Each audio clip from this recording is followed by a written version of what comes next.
आदरणीय दर्शक नमस्कार, म पुण्य प्रसाद प्रसाई। कोरोनाले देश आक्रान्त भएको छ। विश्वका राजनेताहरू, विश्वका प्रमुख राष्ट्रहरू र विश्वका सबै देशहरू प्रायःजसो कोरोनाबाट आफूलाई सुरक्षित राख्दै कसरी यो कोरोनाबाट बिग्रिएको अर्थतन्त्रलाई सुचारू गर्ने भनेर आफ्नो देशको लागि रणनीति बनाउनमा तल्लीन छन्। हामीले पनि अहिले यो देशमा चाहे मध्यमवर्गीय हुन्, निम्न मध्यमवर्गीय हुन् या गरिब जनता नै किन नहुन्, अब तिनीहरूको घरमा अभावहरू देखिन थालिसकेको छ।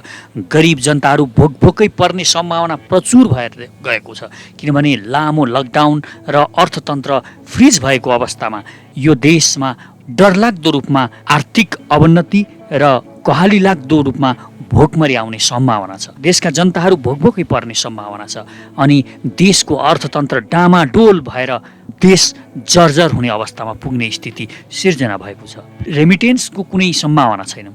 14 देखि 20% रेमिटेन्स घट्दैछ। रोजगारीको लागि संसारभरि गएका नेपालीहरू फर्केर फेरि नेपालै आउनुपर्ने अवस्था सिर्जना भएको छ।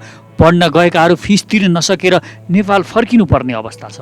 अब देशभित्र कुनै पनि किसिमको रोजगारी छैन। तर यो देशका नेताहरू, यो देशका सत्तामा बसेको दलहरू र यो देशमा सत्तामा भएका नेताहरू अहिले सत्ताको लुछाचुँडी गर्नको लागि व्यस्त छन्। यी निकम्मा नेताहरू, तपाईँ अहिले यिनीहरूको गतिविधि हेर्नुहुन्छ भने यिनीहरूलाई सबैलाई टुणी खेलमा भेला पारेर कोर्राले हान्दा पनि रिस नमर्ने अवस्था सिर्जना भएको छ। यिनीहरू आफ्नो यत्रो बहुमत हुँदाहुँदै पनि केही गर्न नसकेर अध्यादेश ल्याएर अर्काको पार्टी फुटाउन जान्छन्। अर्काको पार्टी फुटाउने मात्र होइन, यिनीहरू अहिले तपाईँ हेर्नुहोस्, सरकार बदल्ने, सरकार परिवर्तन गर्ने अनि को अध्यक्ष, को प्रधानमन्त्री हुने भनेर लुछाचुँडी गरिरहेका छन्। यिनीहरूको अहिले अर्थतन्त्रलाई कसरी सुधार गर्नुपर्ने, अब आउने दिनमा अर्थतन्त्र कसरी देश र जनताको हितमा प्रयोग गर्न सकिन्छ, कसरी यो अर्थतन्त्रलाई उठाउने भनेर छलफल गर्नुपर्ने, रातो दिन यस्ता किसिमका वैचारिक बहसहरू हुनुपर्ने यो अवस्थामा यिनीहरू अहिले सत्ता परिवर्तनको खेलमा लागेका छन्। यी दलाल नेताहरू केपी ओलीको ठाउँमा अब अर्को एउटा कुनै प्रचण्ड या कुनै माधव नेपाल आएर के हुन्छ? यिनीहरूले के गरे र पहिला के गरे र अब के गर्न सक्छन्? यिनीहरूले अहिले आफ्नो पार्टीको सरकार हुँदाखेरि यिनीहरू केही गर्न सक्दैनन्। अब यहाँ व्यक्ति परिवर्तन भएर यी निकम्माहरूले के गर्छन्? मानिलिउँ एउटा अर्को निकम्मा फेरि प्रधानमन्त्री भयो अरे, कुनै माधव नेपाल, कुनै प्रचण्ड फेरि प्रधानमन्त्री भयो अरे, फेरि उसलाई गिराउनको लागि फेरि केपी ओली उसै गरी लाग्नेछन्, किनभने ऊ अध्यक्ष हुन्। अब के फरक पर्छ? फेरि यिनीहरू लुछाचुँडीमै अरू 2.5 वर्ष बिताउनेछन्। यी निकम्माहरूलाई अहिले नेपालका सबै जनताहरूले एक ठाउँ भेला भएर अब बुलन्द आवाज गरेर यिनीहरूको एउटा मान्छे हटाउने होइन, पुरा यिनीहरूको यो सत्ताबाट यिनीहरूलाई हटाउने गरी आन्दोलन गर्नुपर्ने स्थिति सिर्जना भएको छ। एउटा विद्रोहको अवस्था सिर्जना गर्नुपर्ने अवस्था सिर्जना भएको छ। गरिब जनताहरू भोकभोकै छन्, खान पाएका छैनन्, घरभित्र थुनिएका छन्, लकडाउनमा बसेका छन्, मानेका छन्, पालना गरेका छन् नियम, तर यिनीहरू सत्ताको गोटी चालिरहेका छन्। शक्तिमा पुग्नको लागि चलखेल मात्र गरिरहेका छन्। रात दिनका यिनीहरूका मिटिङहरू, यिनीहरूका छलफलहरू तपाईँ हेर्नुभयो भने त्योभन्दा उपरान्त तपाईँले केही पनि देख्नुहुन्न। संसारमा अरू देशहरू आफ्नो देशमा कसरी पैसा ल्याउने, कसरी अर्थतन्त्र उकास्ने भनेर लागिरहेका छन्। अहिले भारतकै कुरा गर्ने हो भने भारत विश्वभरिबाट चीनबाट निस्किएका उद्योगहरूलाई, चीनबाट जुन बहुराष्ट्रिय कम्पनीहरू निस्कँदैछन् त्यहाँबाट आफ्नो देशमा ती उद्योगहरूलाई कसरी ल्याउने भनेर भगीरथ प्रयत्न गरिरहेको छ भारत। उता ताइवानदेखि लिएर सिङ्गापुरहरू आफ्नो देशमा उद्योग र पर्यटनको विकास गर्ने कुरामा जोरदार रूपमा लागिरहेका छन्। अर्थतन्त्र उठाउनको लागि उनीहरू रातो दिन छलफल गरिरहेका छन्। सत्ताका पार्टीहरू, प्रतिपक्षहरू मिलेर छलफल गरिरहेका छन्। तर यहाँ यी निकम्माहरू आफ्नै दलको सरकार गिराउनलाई यिनीहरू रातो दिन कसरत गरिरहेका छन्। रात दिनका यिनीहरूका मिटिङ यसैको लागि भइरहेका छन्। एउटा यहाँबाट जान्छन्, सत्ताधारी पार्टीका मानिसहरू जान्छन्, एउटा सांसदलाई अपहरण गरेर ल्याउने भन्छन् र ती सांसद लाचार र निकम्मा सांसद, अपहरण गरिएको थियो, मलाई अपहरण गर्ने प्रयास गरियो भनेर दुनियाँलाई ढाँटिरहेका छन्। यिनीहरू सबै मिलेमतोमा यो देश बर्बाद पार्न लागि परेका छन्। प्रचण्ड र माधव नेपाललाई फेरि प्रधानमन्त्री बनाउने हो भने, झलनाथ खनाललाई पनि ल फेरि यिनीहरूलाई नै प्रधानमन्त्री बनाऊ अरे, केपी ओलीको ठाउँमा निकालेर यिनीहरूलाई राख्यौँ भने यिनीहरूले के गर्छन् यो देशमा? यिनीहरूसँग कुनै भिजन छ? मसँग यसो गर्छु, अब यहाँ प्रधानमन्त्री भएपछि म यसरी यो देशको अर्थतन्त्रलाई सुधार्छु, यो देशका बेरोजगारहरूलाई यसरी म रोजगारी दिन्छु, यो देशको अर्थतन्त्र उठाउन मेरा यी यस्ता मोडेलहरू छन् भनेर यिनीहरूसँग के छ? यी निकम्माहरू फेरि पनि त्यही गर्नेछन्। आफ्नै बुहारीलाई मन्त्री बनाउनेछन्, आफ्नै साला साली नाता गोताका मानिसहरू खोजी यिनीहरू सुविधाका पदमा पुर्याउनेछन्। यिनीहरू पैसाका मुठा बोकाएर मानिसहरूलाई ल्याएर तिनीहरूलाई पदमा पुर्याउनेछन्। यी निकम्माहरूले थप केही गर्ने छैन। यिनीहरूले देश लुट्नुसम्म लुटिरहेका छन् र यस्तो क्रिटिकल अवस्थामा पनि यो देश लुट्नको लागि यिनीहरू सत्तामा जान चाहन्छन्। सत्तामा देश र जनताको हितको लागि होइन। यी निकम्माहरू, यी दलालहरू, यी देशद्रोही लेन्डुपे फटाहरू हुन्। यी नेताहरूको भर परेर अब हामीले यसरी देश छोडिरह्यौँ भने, यो देशको जिम्मा यिनीहरूलाई लाइरह्यौँ भने एक दिन हामी हाम्रो स्वतन्त्रता त गुमाउने छौँ नि, यो देशको भविष्यको, यो देशको अस्तित्वमाथि नै खतरा आउने सम्भावना देखिँदैछ। हेर्नुहोस् यिनीहरूका गतिविधिहरू। तपाईँ आज यिनीहरूका गतिविधि तपाईँ ध्यानले हेर्नुभयो भने के देख्नुहुन्छ? तपाईँ यिनीहरू रात दिन के को लागि मिटिङ गरिरहेका छन्? कस्ता छलफल गरिरहेका छन्? यी निकम्माहरूलाई यो देशका जनताको कुनै पनि चिन्ता छैन। एउटा प्रचण्डले एउटा आफ्नै बुहारीलाई मन्त्री बनाएर एउटा मेलाम्ची खानेपानी आयोजना ठिक ढङ्गले गर्न सक्दैनन्। त्यत्रो बहुमत दिएर यिनलाई पहिले यिनको माओवादी पार्टीलाई यो देशका जनताले सत्तामा पुर्याएका थिए। एउटा आर्मीको मानिससँग डिस्कस गरेर, एउटा पशुपतिको पुजारीको विवाद निकालेर यिनी प्रधानमन्त्रीबाट भाग्छन्, केही गर्न सक्दैनन्। यस्ता निकम्माहरूले फेरि प्रधानमन्त्री भएर केही गर्न सक्छन् भनेर के को आधारमा विश्वास गर्ने? अनि माधव नेपाल जो मानिस महाकाली सन्धि जस्तो राष्ट्रघाती सन्धि गर्नको लागि भारतको खुट्टा मोल्ने गर्छ, जो मानिस अरुण तेस्रो जस्तो जलविद्युत आयोजनालाई भारतको जिम्मा लगाएर उस बेला पुरा हुने आयोजनालाई रोकेर भारतलाई जिम्मा लाउँछन्, यस्ता मानिसहरूबाट फेरि देशले के आशा गर्न सकिन्छ?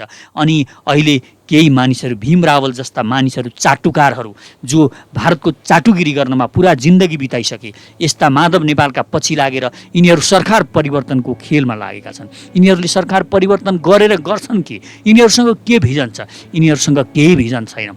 अब यिनीहरूले सरकार परिवर्तन गरेर फेरि यिनीहरू केपी ओलीको ठाउँमा माधव नेपाल पुग्ने, केपी ओलीको ठाउँमा प्रचण्ड पुग्ने, अनि फेरि केपी ओलीले त्यो सरकार ढाल्नको लागि फेरि अरू एक्सर्साइज सुरु गर्ने। यति हो यी निकम्माहरूको काम। यिनीहरू सरकार परिवर्तन गर्ने, एउटा मानिस र अर्को मानिसलाई प्रधानमन्त्री बनाउने भन्दा उपरान्त यिनीहरूले केही गर्नेवाला छैनन्। यिनीहरूले आफ्नाहरूलाई पोस्नेछन्। यिनीहरूले आफ्ना निकम्मा अयोग्य मानिसहरूलाई पदमा पुर्याउनेछन्।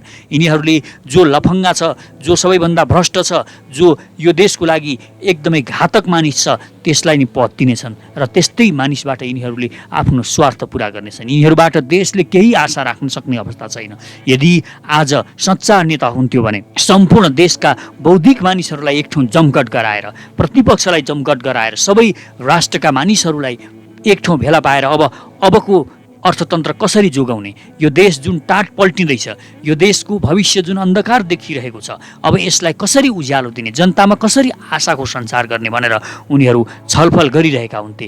तर यी निकम्माहरूले देशलाई ढाँटिरहेछन्, जनताहरूलाई ढाँटिरहेछन्। यिनीहरूले जनताहरूलाई फुस्ल्याएर, जनताहरूलाई बेवकुफ बनाएर आफ्नो मत लिए, आफूले भोट जिते र यी निकम्माहरू आज सत्ताको लुछाछुँडीमा पुरा 5 वर्ष बिताउनेवाला छन्। यिनीहरूले 2.5 वर्ष यसै हल्लिएर बिताइसके। यिनीहरूले कुनै पनि गतिलो र देख्न लायक काम नगरिकन 5 वर्ष बिताउँछन्। यो हामी जनताले अब यिनीहरूबाट कुनै आशा गर्न सक्ने अवस्था छैन। त्यसकारण यस्ता निकम्माहरूलाई परिवर्तन गर्नको लागि अब एउटा विद्रोहको आवश्यकता छ। त्यो विद्रोह अब हामी सबै जनताहरू, हरेक सचेत नेपालीहरू एक ठाउँ जम्मा भएर यिनीहरूको विरुद्धमा बुलन्द आवाज गर्न सकेको खण्डमा मात्र यो देशको भविष्य सुनिश्चित हुनेछ।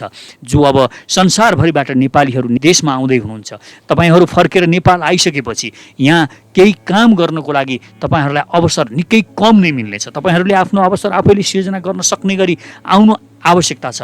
र पहिलो कुरा, यहाँको सिस्टम परिवर्तनको लागि अब हामीले एउटा जुझारु, एउटा सशक्त क्रान्ति गर्नुपर्ने आवश्यकता महसुस भएको छ। र त्यो क्रान्तिले अब कुनै एउटा मान्छेलाई पदबाट निकाल्ने होइन, केपी ओलीलाई निकालेर प्रचण्डलाई लाने, माधव नेपाल वा झनलाथ खनाललाई लाने होइन। यो पुरा सिस्टम बढार्नुपर्छ र यो सिस्टम बढारेर त्यो सफा भूमिमा नयाँ बीजारोपण गर्नुपर्छ। अनि मात्र यो देशको भविष्य उज्जवल छ। नत्र यी निकम नेताहरूले यो देशका जनताको हड्डीभित्रको मासी पनि चुसेर खानेछन्। यिनीहरूले जनताको रगत चुस्नेछन्। यसमा कुनै दुई मत छैन। त्यसकारण हामीले हाम्रो भविष्य जोगाउने हो, आउने पिँढीको भविष्यलाई हामीले एकदम सुनिश्चित गर्ने हो भने, उनीहरूको उज्जवल भविष्य सुनिश्चित गर्ने हो भने अब हामीले नै एउटा क्रान्ति भिजारोपण गर्नुपर्छ। हामीले नै यी देशका निकम्मा नेताहरूलाई पाठ सिकाउनुपर्छ। यिनीहरूलाई हामीले पाठ सिकाउन सक्यौँ भने मात्र यो देशको भविष्य सदा सदा बाँचिरहनेछ। यो देशको यो उर्वर भूमिमा सदा सदा बीज उम्रिरहनेछ। त्यसकारण अब हामी एकपटक प्रयास गरौँ, एकपटक प्रयास गरेर हेरौँ। यी निकम्मा नेताहरूलाई हामीले एउटा गतिलो सबक नसिकाइकन अब यो देशको भविष्य बन्नेवाला छैन। धन्यवाद। जय सचेत नेपाली।